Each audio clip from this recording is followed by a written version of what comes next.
రేవంత్ రెడ్డి జూబ్లీహిల్స్ లో కాంగ్రెస్ ఓడిపోతుందని తెలిసే ఫ్రస్ట్రేషన్ లో దిగజారి మాట్లాడుతున్నారన్నారు బీఆర్ఎస్ వర్కింగ్ ప్రెసిడెంట్. రేవంత్ వాడిన భాషకు దీటుగా సమాధానం చెప్పే సత్తా తమకు ఉందన్నారు కేటీఆర్.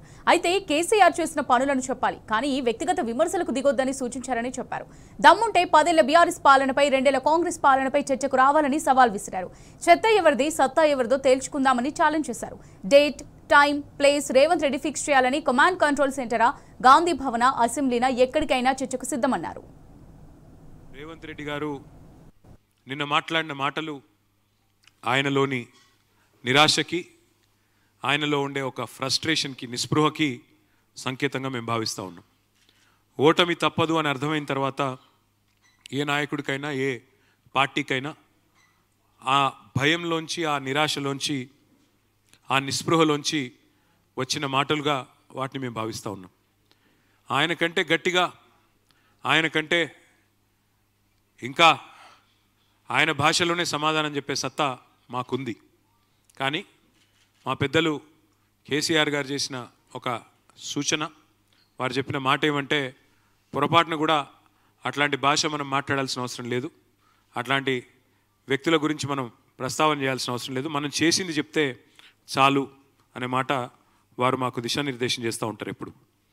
నేను అందుకే రేవంత్ రెడ్డి గారు నేను అడుగుతా ఉన్నా సూటిగా, నువ్వు నన్ను బూతులు తిట్టినా, నువ్వు నన్ను వ్యక్తిగతంగా తూలనాడినా, మీరున్నది ముఖ్యమంత్రి పదవిలో కాబట్టి నేను మిమ్మల్ని గౌరవంగానే మాట్లాడుతూ ఉన్నా. రేవంత్ రెడ్డి గారిని నేను సూటిగా అడుగుతా ఉన్నా, హైదరాబాద్ అభివృద్ధికి గత 10 ఏళ్లలో బీఆర్ఎస్ ఏం చేసిందో, గత 2 ఏళ్లలో నీ ప్రభుత్వం ఏం చేసిందో చర్చకు మీరు సిద్ధమా అని నేను అడుగుతా ఉన్నా. అట్లాగే మున్సిపల్ మంత్రిగా ఆనాడు కేసీఆర్ గారి ప్రభుత్వంలో స్ట్రాటజిక్ రోడ్ డెవలప్మెంట్ ప్రోగ్రాం కింద 42 ఫ్లైఓవర్లు, అండర్ పాసులు, ఇవన్నీ కూడా మేము నిర్మాణం చేసినాం. మా హయాంలో 36 పూర్తి చేసినాం. మీ ప్రభుత్వం వచ్చిన తర్వాత వాటిలో కొనసాగింపుగా ఇంకా 10%, 15% పని మిగిలితే వాటిని మీరు పూర్తి చేసి రిబ్బన్లు కట్ చేస్తూ ఉన్నారు. మరి 2 ఏళ్ల నుంచి మీరు కొత్తగా ప్రారంభించిన, కొత్తగా మొదలుపెట్టిన ఫ్లైఓవర్లన్నీ, పూర్తి చేసినవన్నీ చర్చకు సిద్ధమా? ఎన్ని ఫ్లైఓవర్లు కట్టింది నీ ప్రభుత్వం అని అడుగుతా ఉన్నా. ఫ్లైఓవర్లు కాదు, కొత్తగా ఈ 2 ఏళ్లలో ఒక్క రోడ్డన్న కట్టినవా? 10 ఏళ్లలో మా ప్రభుత్వం దాదాపు 100 లింక్ రోడ్లు నిర్మాణం చేసింది. నువ్వు ఒక్క లింక్ రోడ్డు కానీ, ఒక్క కొత్త రోడ్డు కానీ నిర్మాణం చేసినవా అని నేను అడుగుతా ఉన్నా. అసలు కొత్త రోడ్డు వేయడం దేవుడెరుగు, ఉన్న రోడ్లకు గుంతలు పడితే ఒక గుంతనన్న పూడ్చిందా నీ ప్రభుత్వం అని చెప్పి నేను అడుగుతా ఉన్నా. సీఎం అంటే జేబులో కత్తెర పెట్టుకొని మేం కట్టిన ఫ్లైఓవర్లకు రిబ్బన్లు కట్ చేయడం కాదు. సీఎం అంటే కటింగ్ మాస్టర్ కాదు, సీఎం అంటే చీఫ్ మినిస్టర్. అందుకే చీఫ్ మినిస్టర్ లాగా ప్రవర్తించి తప్ప ఈ రకమైన అడ్డమైన మాటలు మాట్లాడవద్దని కోరుతా ఉన్నా. ఆనాడు కేసీఆర్ గారి ప్రభుత్వంలో అర్బన్ మిషన్ భగీరథలో భాగంగా హైదరాబాద్ వాసుల దాహార్తి తీర్చిందెవరో ప్రజలందరికీ తెలుసు. ఇవాళ నేను అడుగుతా ఉన్నా రేవంత్ రెడ్డి గారిని, మళ్ళీ మంచినీటి కష్టాలు తెచ్చి వాటర్ ట్యాంకర్ల మీద ఆధారపడే పరిస్థితి తెచ్చింది నీ కాంగ్రెస్ ప్రభుత్వం, అవునా కాదా? చర్చకు మీరు సిద్ధమా? కేసీఆర్ గారి నాయకత్వంలో 20,000 లీటర్లు ఫ్రీ వాటర్ ఇస్తే హైదరాబాద్లో, ఇవాళ వాటికి మీరు బిల్లులు ఇస్తున్న మాట వాస్తవమా కాదా? చర్చకు మీరు సిద్ధమా?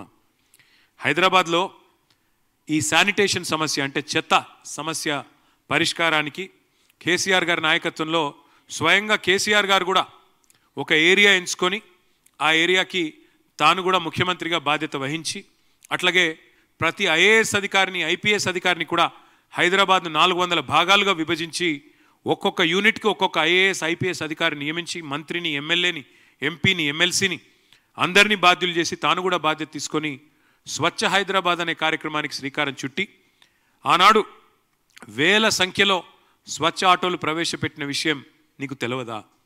నీ ప్రభుత్వం వచ్చినాక ఈ 2 ఏళ్లలో ఒక్కటంటే ఒకటి కొత్త ఆటో కనీసం ప్రవేశపెట్టినవా? చెప్పగలుగుతావా?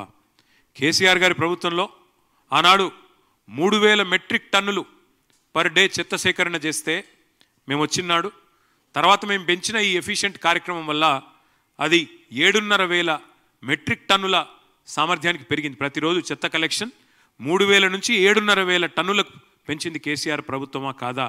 అసలు నీ ప్రభుత్వం వచ్చినాక నువ్వు శానిటేషన్ మీద చేసింది ఏంది చెప్పే సత్తా నీకుందా అని అడుగుతా ఉన్నా.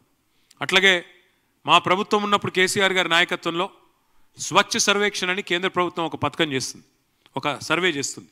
స్వచ్ఛ సర్వేక్షణలో మా మున్సిపల్ డిపార్ట్మెంట్ ఆనాడు 34 అవార్డులు సాధించింది. బెస్ట్ మెట్రోగా హైదరాబాద్ అవార్డులు సాధించింది. 5 ఏళ్ల పాటు వరుసగా best quality of living in India ఉన్న నగరం ఏంది అని మెర్సర్ అనే సంస్థ సర్వే చేస్తే నంబర్ 1 సిటీగా హైదరాబాద్ వచ్చింది. ఈ అన్ని విషయాల్లో చర్చకు నువ్వు సిద్ధమా నేను అడుగుతా ఉన్నా. మా ప్రభుత్వం ఉన్నప్పుడు స్ట్రాటజిక్ నాలా డెవలప్మెంట్ ప్రోగ్రామ్ అని పెట్టాం. ఒక 2000 కోట్లు ఖర్చు చేసినాం. నీ ప్రభుత్వం వచ్చినాక రూపాయి ఖర్చు చేసినావా ఎస్ఎన్డిపి కింద? నేను సవాల్ చేస్తున్నా, చర్చకు సిద్ధమా అని అడుగుతా ఉన్నా. 10 ఏళ్ళు కేసీఆర్ గారి నాయకత్వంలో హైదరాబాద్ను ఒక క్లీన్ సిటీగా తీర్చిదిద్దితే ఇవాళ దాన్ని మురికి కూపం చేసింది నీ ప్రభుత్వం కాదా? ముఖ్యమంత్రిగానే కాదు, మున్సిపల్ మంత్రిగా కూడా మీరు విఫలమైన మాట వాస్తవమా కాదా నేను అడుగుతా ఉన్నా.